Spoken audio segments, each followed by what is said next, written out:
한 주간 동안 잘 지내셨죠? 네, 요즘은 이렇게 얼굴을 가까이서 보고 예배 드리는 것만으로도 감사하고 또 하나님께서 저를 돌보시고 있다는 것을 느낄 수 있는 그런 세월을 맞이하고 있습니다. 반갑습니다. 또 오늘 예배 참여하지 못해도 화상으로 또 함께 예배 드리고 있는 모든 우리 주민 공동체 위에도 하나님께서 놀라우신 은총으로 함께 하실 줄을 믿습니다. 저희가 어제 김종태 열사 40주기를 맞이해서 함께 추도 예식을 가졌습니다. 성남 시의 여러 시민단체들과 함께 1980년 6월 9일에 23살의 한 젊은이가 서울 시내에서 자기 몸에 휘발유를 붓고 불살은 그 죽음을 추모하면서 왜 그렇게 했는지, 또 우리는 그 희생 속에서 무엇을 생각하고 삶의 모습을 되새겨야 될지를 한번 다시 되새겨보는 그런 예식을 갖게 됐습니다. 23살이면 상당히 젊은 나이죠. 우리 주민 공동체 중에서 23살 청년들은 파릇파릇하고 생기발랄하고 또 아직은 또 미성숙한 그런 모습의 청년 나이입니다. 김종태 열사는 23살의 노동자였습니다. 23살에 대학생도 많이 있었습니다. 그 시대에 비슷한 사람들 중에. 또 집안이 유복하거나 고향이 유력하거나 또는 선후배가 든든한 열사들은 그래도 그 이후에 많은 기념사업회도 만들어지고 활동이 활발했는데, 김종태 청년은 그야말로 정말 가난하고 집안도 가난하고 본인도 가난하고 무지하고 전형적인 노동자 청년이었습니다. 그 23살의 젊은 청년이 별로 배운 것도 없는 정말 가난한 노동자의 청년의 시대적인 고민이, 나 어떻게 살아야 되지? 내가 살아가는 이 역사 현실 속에서 어떻게 살아가야 되지? 그런 고민을 했다는 겁니다. 그 고민을 하게끔 한 것이 교회였고, 그 고민을 불러일으킨 것이 야학이었고 그랬던 겁니다. 그 고민의 결과가, 어떻게 살아야 할까라는 고민의 결과가 죽음이었다는 거예요. 나 어떻게 살아야 될까? 그 고민의 결과로 자신이 스스로 목숨을 끊었다는 것, 그것이 참 충격적이고, 그리고 40년이 지난 오늘까지도 우리에게 말없는 어떤 메시지를 전하고 있는 겁니다. 어제 그런 추모 예식을 우리 교회에서 하면서, 요즘 코로나 때문에 어디도 장소를 빌려주지 않아요. 그리고 우리가 계속 40년 동안 또 기념도 해왔고 추모 행사를 같이 하면서 저는 마음속으로 그런 생각이 먼저 들었습니다. 구원은 어디서 오는 걸까? 구원은 나 자신을 구원하고 시대와 역사를 구원하는데, 구원은 어디서 올 수 있는 걸까? 인간의 욕망 중에 가장 근본적인, 그러기 때문에 가장 강력한 욕망이 살려는 본능이거든요. 살아야 되겠다는 본능은요, 요만한 미물에서부터 인간에게까지 동일한 거예요. 가장 강력한 욕구가 삶의 욕구입니다. 구원은 어디서 오는 걸까? 그 가장 강력한, 가장 근본적인 욕구인 살려는 욕구를 부정하는 것, 그것을 넘어서는 것, 거기서부터 구원이 가능하다. 이것이 기독교의 복음입니다. 예수 그리스도의 십자가는 모두가 다 간직하고 있는 생애의 욕망을 스스로 거절하면서 죽음으로 십자가에 매달린 거잖아요. 그게 구원의 시작이잖아요. 구원은 거기서부터 오는 거다. 오늘 우리가 어떻게 예수 그리스도의 구원에 동참할 수 있을까? 끊임없이 우리들 속에 솟아나는 이기적인 욕망, 삶의 욕망, 더 높아지고자 하는 욕망, 더 누리고자 하는 욕망을 어떻게 우리가 부정할 수 있느냐, 그걸 어떻게 넘어갈 수 있느냐 하는 것에 오늘 우리의 구원이 다 있다고 생각을 합니다. 그러면서 이제 끝나고 김종태 열사의 김종태 집이라는 추모 단체가 있어요. 그 동생을 중심으로 해서. 근데 다 그 사람들이 다 가난해, 다 어려워요. 그래서 자기 살기도 힘들어요. 그러니까 잘 추모 사업해도 잘 되지가 않아요. 여유가 없으니까. 그분들이 가면서 우리 주민교회 너무 고맙다고 하면서 감사헌금 봉투에 헌금을 넣고 이렇게 편지를 써보냈습니다. 주민교회 교우 여러분께 김종태 열사가 산하한 지도 언 40년, 그동안 어느 누구보다도 김종태의 뜻을 알리고 보듬어 안고 추모식을 한 곳이 주민교회입니다. 그동안 저희 김종태의 가족, 선배, 동료, 후배들은 저마다 넉넉지 못한 생활 속에서 김종태의 뜻을 살리지 못하고 살아왔습니다. 이번 40주기와 출판 기념회를 주민교회와 김종태 열사 추모회가 공동 주체로 열사의 뜻을 기리게 됨을 뜻깊게 생각합니다. 주민교회의 무궁한 발전과 교우 여러분들께도 보람과 행복, 가정의 안녕이 깃들기를 기원합니다. 다시 한번 교우 여러분께 깊은 감사를 드립니다. 명문장은 아니지만 그 속에 담긴 감사의 마음들을 전해봤고 제가 참 마음에 깊은 감동을 받았습니다.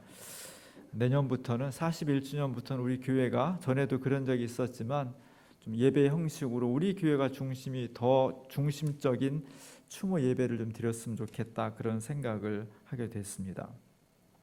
오늘은 교회력으로 성령 강림절 두 번째 주일이고요. 그리고 한국교회 전체가 환경주일로 지키는 그런 날입니다. 성령 강림은 교회사적으로 가장 큰 사건이에요. 가장 기억될 만한 사건, 가장 중요한 사건이 성령 강림의 사건입니다. 예수님은 이 땅에 오셔서 우리와 똑같은 모습으로 오셔서 우리와 대화하고 식사하고 어울리고 노래하고 춤추고 이렇게 생활하시면서 하나님 나라의 복음과 그리고 치유와 구원의 길을 제시하셨습니다. 그러다가 십자가 달려 죽으셨고 부활하셨습니다.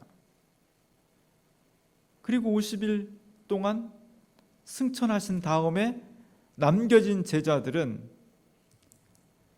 버려진 사람처럼 하나님이 없는, 신이 계시지 않는, 예수 그리스도가 존재하지 않는 삶을 살 수밖에 없었죠. 주님이 없다는 것, 신이 없는 시대, 하나님이 없는 인생은 불안하고요, 두렵고요, 삶의 의미를 찾지 못하고요, 뭐가 확실한 것인지 알 수 없는 불확실성의 삶을 살 수밖에 없는 겁니다.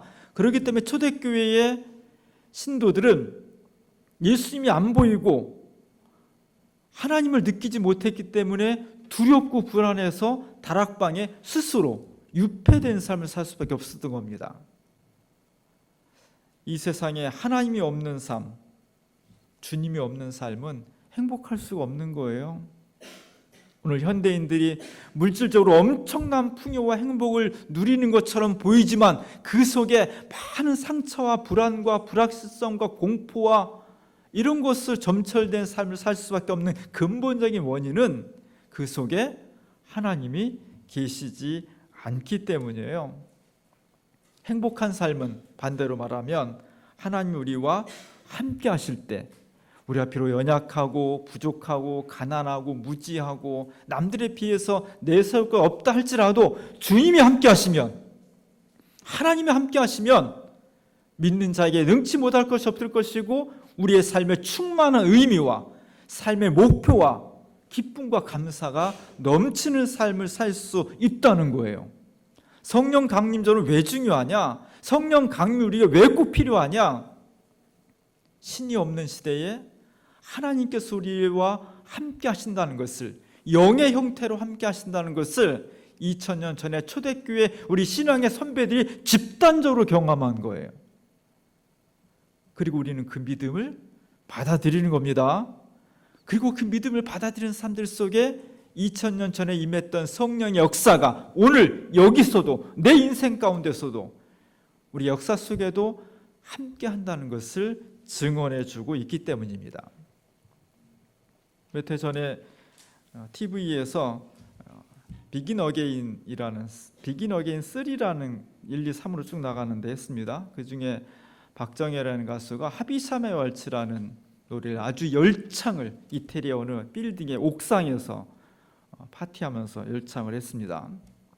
하비샴의 왈츠라는 그런 노래는 1861년도에 영국의 찰스 디킨스라는 사람이 위대한 유산이라는 소설을 썼어요. 그 소설의 내용의 한 부분을 노래로 만든 거예요. 거기에 그 하비샴이라는 신부가 나오는데, 결혼식을 앞둔 신부가 결혼 당일날 신랑이 바람이 나서 도망가 버렸습니다. 그래서 이 신부는 늙어 죽을 때까지 결혼식 복장으로 결혼식 드레스를 입고 그 집의 시계는 결혼식 그날 시간으로 죽을 때까지 맞춰놓고 있으면서 신랑을 기다리는 거죠. 얼마나 안타깝고 얼마나 신랑을 사랑했으면 애정과 증오가 막 점철된 그런 모습이 나오나 봐요. 그걸 가지고 이 가수가 노래를 만들었어요. 노래 가사의 맨 끝이 이런 겁니다. 그대만 있으면 되는데, 그러면 다 되는데 내가 인생을 어떻게 살아갈 수 있을까? 나 정말 어떻게 하면 행복한 삶을 살 수 있을까? 뭐 여러 가지가 필요하겠지만 다른 거 다 필요 없고 내 인생 속에 그대만 있으면 되는데, 그러면 다 되는 건데 하는 그런 울부짖음을 듣게 됩니다. 다른 거 다 없어도 난 이것만 있으면 돼. 이것만 있으면 난 행복할 수 있고 만족하고 기쁠 수 있어. 이게 신이에요. 그 신을 우리는 예수 그리스도라고 고백하는 겁니다. 우리 삶 속에 물질도 있어야 되고 건강도 있어야 되고 가족도 있어야 되고 직장도 있어야 되고 많은 것이 필요하겠죠. 그런데 딱 하나만 꼽으라고 한다면 나는 예수 그리스도만 있으면 나는 만족합니다. 예수 그리스도만 있으면 나는 정말로 행복하겠습니다 라고 고백하는 사람들, 그들이 그리스도인이에요. 그게 기독교 신앙이에요. 그게 그 모임이 교회입니다. 오늘 내 삶에 하나님만 있으면 됩니다. 그러면 다 되는 거예요. 그러면 내가 지금 고민하고 불안해하고 두려워하는 모든 것들이 다 해소될 수 있고 정말 나는 걷고 뛰고 찬양하면서 행복한 삶을 살 수 있겠습니다. 그분이 누구냐? 하나님이십니다. 2000년 전 유대 땅에서는 그분이 우리가 똑같은 몸과 육을 입고 예수라는 분으로 오셨다면, 그분이 십자가를 돌아가시고 부활하시고 하늘로 승천하신 다음에 그 하나님은 어떤 모습으로 오시냐? 바로 영의 모습으로, 성령의 모습으로 우리와 함께 하신다는 거예요. 그분을 우리가 기다리는 겁니다. 그분의 임재를 우리가 믿고 확신하는 거예요. 그리고 그분께 우리가 고백하는 겁니다. 성령님, 저는 성령님 한 분으로 다 됩니다. 성령님 한 분만 있으면 저는 정말로 행복합니다.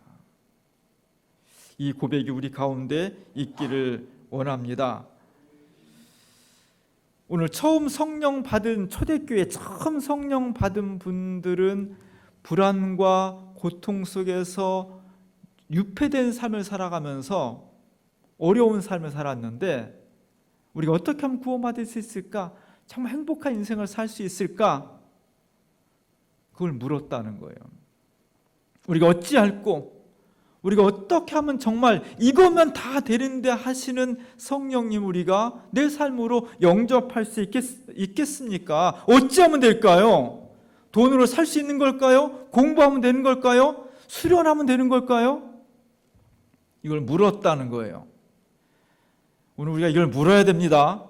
이 시대가 물어야 돼요. 어떻게 하면 우리가 구원을 받을 수 있을까? 어떻게 하면 정말 내 인생이 이 무의미와 이 고달한 삶 속에서 정말 기쁨과 감사의 삶으로 전환할 수 있을까?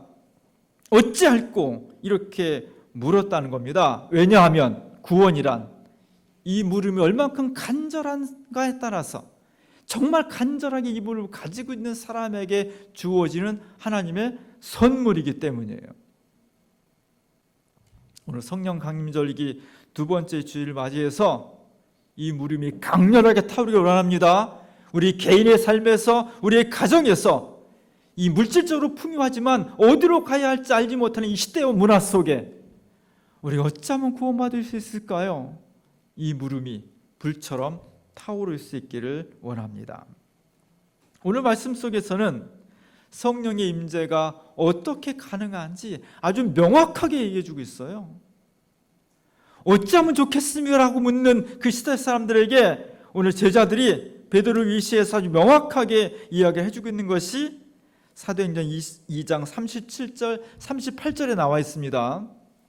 어찌하면 좋을지 그들이 이 말을 듣고 마음에 찔려 베드로와 다른 사도들에게 물어 이르되 형제들아 우리가 어찌하고 하거늘. 다 같이 베드로가 이르되 너희가 회개하여 각각 예수 그리스도의 이름으로 세례를 받고 죄의 사함을 받으라. 그리하면 성령의 선물을 받으리니. 오늘 이 시대 하나님께서 영의 모습으로 오시는데 그분이 우리한테 어떻게 오실 수 있느냐? 오늘 그 길을 명확하게 가르쳐 주는 거예요. 우리가 어찌할꼬 하니까 회개하라는 겁니다. 회개하면 그 용서의 표시로 세례를 받고 그러면 성령을 선물로 받을 것이다. 회개, 세례, 용서, 성령, 줄이면 회개와 성령이에요.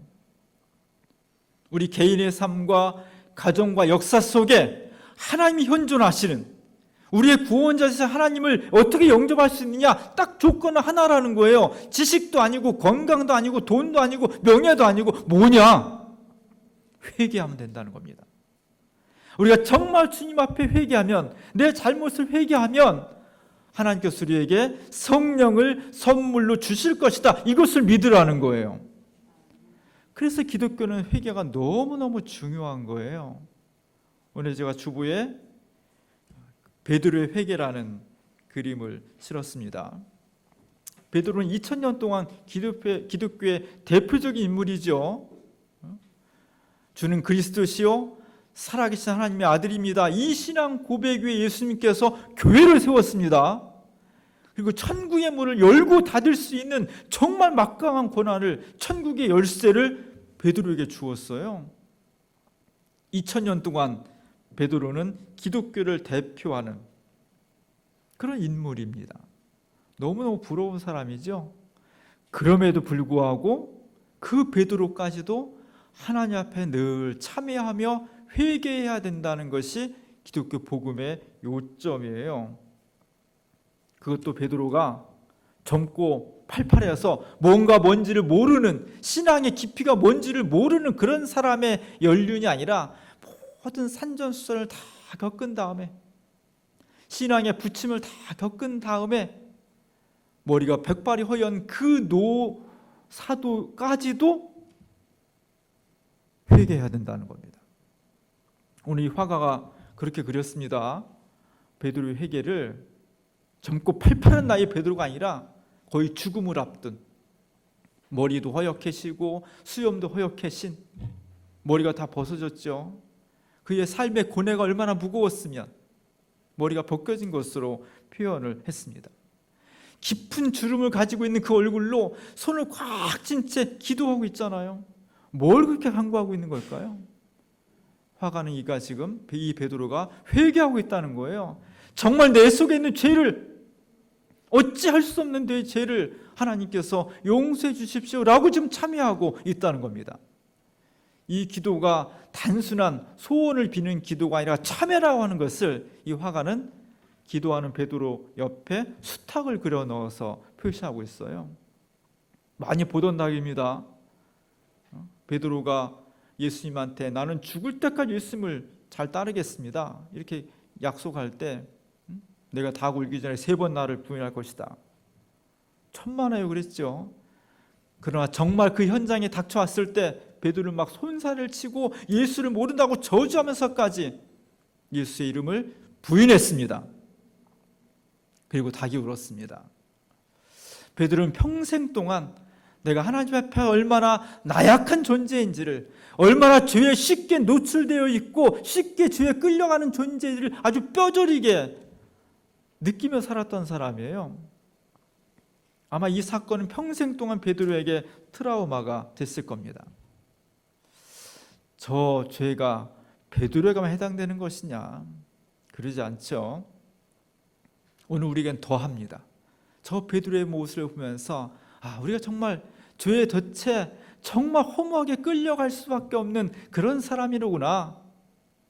믿음이 산을 옮기고 엄청난 체험했음에도 불구하고 우리는 끊임없이 죄의 유혹에 시달리고 있고 쉽게 넘어지는 존재라는 것을 저 베드로의 모습을 보면서 같이 고백하게 되는 겁니다.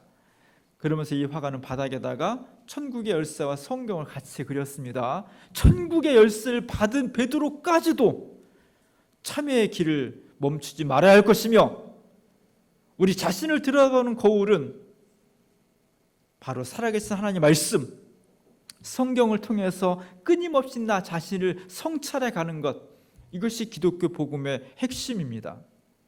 이 처절한 자기 성찰, 끊임없이 주님 앞에서 저는 죄인입니다, 나를 용서해 주시고 내 속에 나도 모르게 솟아나는 죄의 이 근원을 주님께서 해소해 주시고 우리를 깨끗하게 구별해 주십시오. 이 간절한 기도가 이루어지는 곳에 성령이 임재한다는 겁니다. 성령은 나를 비워내야 돼. 내가 얼마큼 나를 비워낼 수 있냐에 따라 성령의 임재와 임재하지 못함이 결정된다는 거예요. 우리가 성령 임재를 경험해야 되겠습니다. 성령이 임재하시지 않으면 우리가 바른 삶을 살 수가 없는 거예요. 신앙생활이 불가능한 겁니다. 우리도 똑같이 세상 사람들처럼 많은 것을 가지고 있음에도 불구하고 의미를 찾지 못하고 불안과 두려움 속에서 갈팡질팡하는 거예요. 성령 임재하셔야 되겠습니다. 어떻게? 우리를 비워내야 돼. 내 속에 정말 끊임없이 솟아오르는 죄의 유혹을, 죄의 삶을 회개함으로써 나를 온전히 비워낼 때 그 속에 그 빈 공간에 성령께서 임재하시는 겁니다. 이 역사가 오늘 우리 가운데 일어날 수 있기를 원합니다.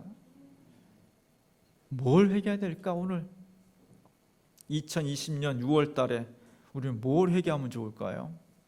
각자 회개할 게 다 다릅니다. 제가 다르고 여러분이 다르고요. 근데 공통적으로 두 가지는 회개를 하면 좋겠다 생각이 듭니다. 하나는 우리가 코로나를 경험하면서 이것이 단순히 그냥 유행병으로 옮겨온 질병으로 될 거다, 질병이 왔구나, 정말 운 없게 이렇게 걸렸네, 그게 아니라 그 속에 담긴 하나님의 뜻이 무엇인가를 살펴봐야 되겠죠. 코로나를 통해서 우리가 비로소 인류 문화의 역사와 산업 구조가 얼만큼 인간의 탐욕에 기반해 있는가를, 얼마나 인간의 욕망을 끊임없이 자극하고 그 욕심을 채우기 위해서 수많은 사람들이 수많은 범죄를 저지르고 있는지를, 가차없이 자연을 파괴하고 생명을 경시하고 오직 우리 욕망을 채우기 위해서 우리의 문명이 달려왔다는 것을 아주 적나라하게 경험하고 있는 거예요. 이 자본주의의 탐욕의 구조 속에 우리가 철저하게 저항하지 못하고 순응하면서 그 달콤한 열매를 누리고 왔다는 것을 회개해야 돼.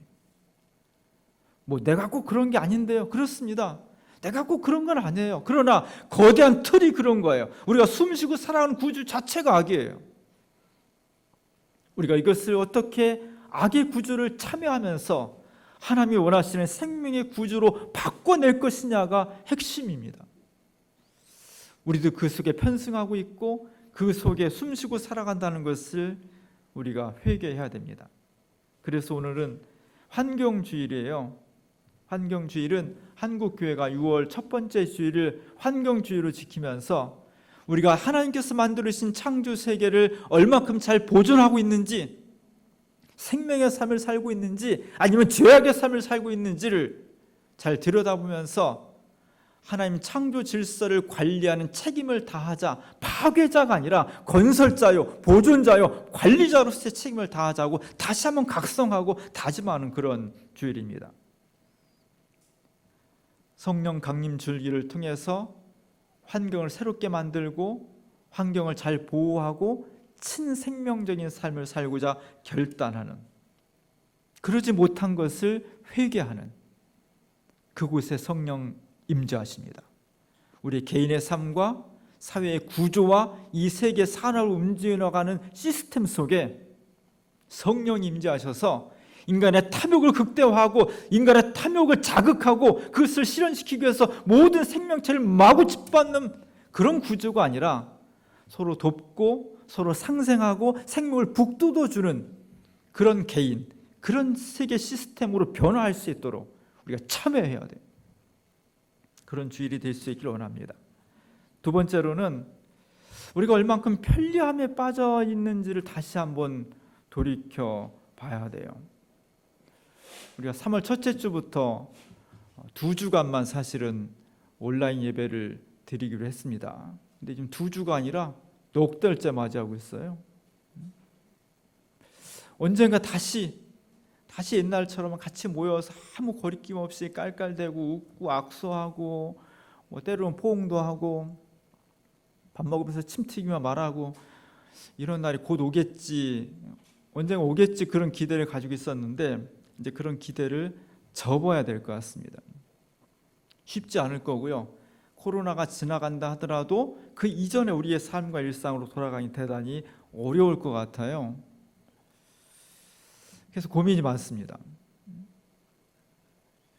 그래서 우리가 다시 현장 예배도 드리고 온라인 예배도 드리고 있는데, 현장에 오신 분들은 다 거룩하게 예배를 드리냐?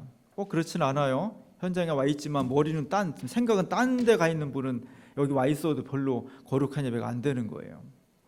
비록 화상으로 예배를 드리지만 정말 하나님 앞에 진심으로 마음을 다하고 뜻을 다하고 예배를 드리는 사람도 있을 수 있는 거예요. 그러나 우리들 속에는 직접 오든지 온라인 예배를 드리든지 실정과 진정으로 예배가 되기를 원하고 있습니다.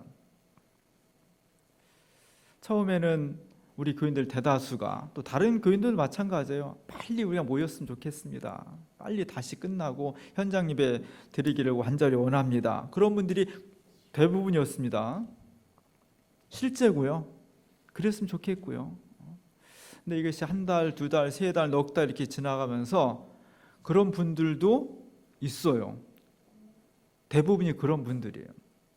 정말 감사한 거고요.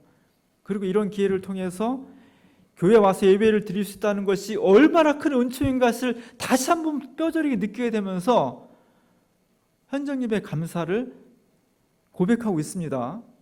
근데 또 한편 어떤 현상이 일어나냐면, 옛날에는 꿈도 못 꿨는데 온라인 예배 드리니까 이것도 괜찮네, 이런 현상이 일어나는 거예요. 주일날 교회 오려면 8시, 9시부터 일어나가지고 막 그냥 씻고 애들 막 깨우고 옷 갈아입고 막 그냥 난리 법석을 치면서 헐레벌떡 교회 오잖아요. 근데 그럴 필요가 없는 거예요. 1시간 전, 심지어 30분 전에만 일어나도 되는 거예요. 그것도 안 하는 것보다 훨씬 낫지만 너무 편하게, 너무 그냥 아무 긴장 없이 이렇게 예배를 드리는 현상도 늘어나고 있는 겁니다. 그리고 언제부턴가 우리가 그것이 서서히 저절리기 시작하는 거예요. 제 경험으로는 편한 것에서 불편한 생활로 적응하는 건 되게 어려워요. 근데요, 불편한 곳에서 편한 걸로 적응하는 건요, 순식간이에요. 제가 왜 이런 생각을 했냐면, 왜 이런 염려를 했냐면요, 목사는 원래 직업 자체가 근심이 많은 직업이에요. 요만한 것만 교인들이 있어도 근심하게 되고요, 걱정이 많은 직업이에요. 제가 수요일, 금요일 날 수요 기도회하고 금요 기도회를 못 모이잖아요. 수요일 11시에 낮 모임하고 저녁 7시에 성경 공부하고 금요일 9시에 기도하는데요, 별로 힘들지도 않아요. 그 준비하고 뭐 하는데 힘들지도 않아요. 처음에는 2주, 3주 때까지는 이거 빨리 모여야 되는데, 9시에 기도해야 되는데, 모여서 11시에 우리 권사님들 모시고 같이 찬양하고 빨리 해야 되는데, 한 달, 2달 지나가니까요, 한쪽으로는 그런 마음이, 한쪽은 어떤 마음이 생기냐면, 야, 이때 되게 편하구나, 이거 안 모이니까. 부담이 없는 거예요. 수요일 날 돼도요, 준비할 부담도 없고요. 부담이 없어지는 거예요. 목사가 이런데 교회는 안 그러겠어요?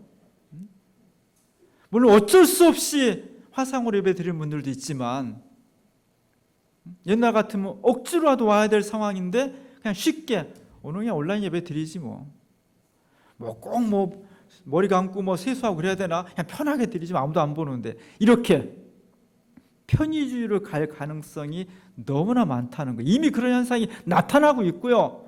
우리 교회는 덜하지만 다른 교회 이미 그런 현상이 많이 나타나고 있어요. 그런 걱정이 있는 거예요. 분명한 것은 기독교 신앙은 편리함과 동행할 수 없습니다. 기독교 신앙은 불편해야 돼요. 왜? 복음의 핵심은 십자가니까. 십자가 뒤에 부활이 오는 거죠. 부활 다음에 십자가가 오는 게 아니에요. 내 신앙생활이 너무 편하다. 그건 병드는 거예요. 불편해야 돼. 힘들어야 돼. 그럼에도 불구하고 하나님 말씀과 예배를 드리기 위해서 오는 것이 기독교 신앙의 핵심이에요. 코로나 사태 이후로 우리가 한쪽으로 너무 편리해지고 있지는 않은지 우리 자신을 성찰해야 돼. 아무도 모릅니다. 제가 여러분을 예단할 수 없고요. 아무도 그 판단하지 못해요. 그러나 오늘 베드로처럼 하나님 앞에서 내가 혹시 그러지 않은지를 끊임없이 성찰해야 돼요. 그러지 않으면 나도 모르게 죄의 덫으로 흘러간다니까요. 편의주의에 빠져서 하나님을 쉽게 찾지 못한다니까요. 그렇게 되면 우리 속에 죄가 쌓이고 성령이 임재하실 수 없게 되는 겁니다. 우리 다시 모여서 한 마음으로 예배드리고 찬양할 날을 기다리고 있습니다. 그날이 언제 올지 모르지만 우리가 주님 앞에서 이 현장에서든 TV 앞서서든 끊임없이 내 삶을 성찰해야 돼. 내가 죄가 있지 않은지, 어떤 죄를 주님 앞에 범하지 않았는지 끊임없이 나를 회개해서 나를 비워내야 돼. 그 비움 속에서만 성령이 오실 수 있는 겁니다. 성령이 오시면 내가 지금 가난하고 앞이 불분명하고 질병이 있고 가정에 문제가 있고 수많은 삶의 문제가 있지만 성령이 내게 오시면 그거면 되는 거예요. 나머지는 다 해결이 되는 거예요. 어떻게 성령이 오실 수 있냐? 나를 비워내야 돼. 내 속에 있는 죄를 비워내야 돼. 오늘 성령 강림 두 번째 주일을 맞이해서 우리 가운데 성령이 오시길 원합니다. 끊임없이 회개하고 나를 비워냄으로써 성령이 오실 수 있는 공간을 만들 수 있는 그런 지혜와 믿음이 우리 가운데 있을 수 있기를 주님의 이름으로 간절히 축원합니다. 기도하겠습니다. 주님, 우리의 죄를 고백하며 회개합니다. 코로나라는 재앙을 통해서 수많은 희생자가 발생하고 있지만 우리의 삶의 자세와 문명의 방향을 수정하지 않으면 인류는 자연의 역습을 받을 수밖에 없음을 보고 있습니다. 무한한 욕망을 추구해온 우리의 삶을 회개합니다. 용서하여 주옵소서. 또한 생각하지도 못했던 신앙 환경이 처음에는 낯설었지만 우리가 너무 쉽게 적응하고 신앙생활도 편리함에 편승하고 있지는 않은지 우리 자신을 살피게 하옵소서. 회개와 용서를 통한 빈 우리들 영혼에 성령께서 오시옵소서. 성령님만 오시면 다 됩니다. 성령님만으로 만족하오니 우리에게 오시옵소서. 예수님 이름으로 기도합니다.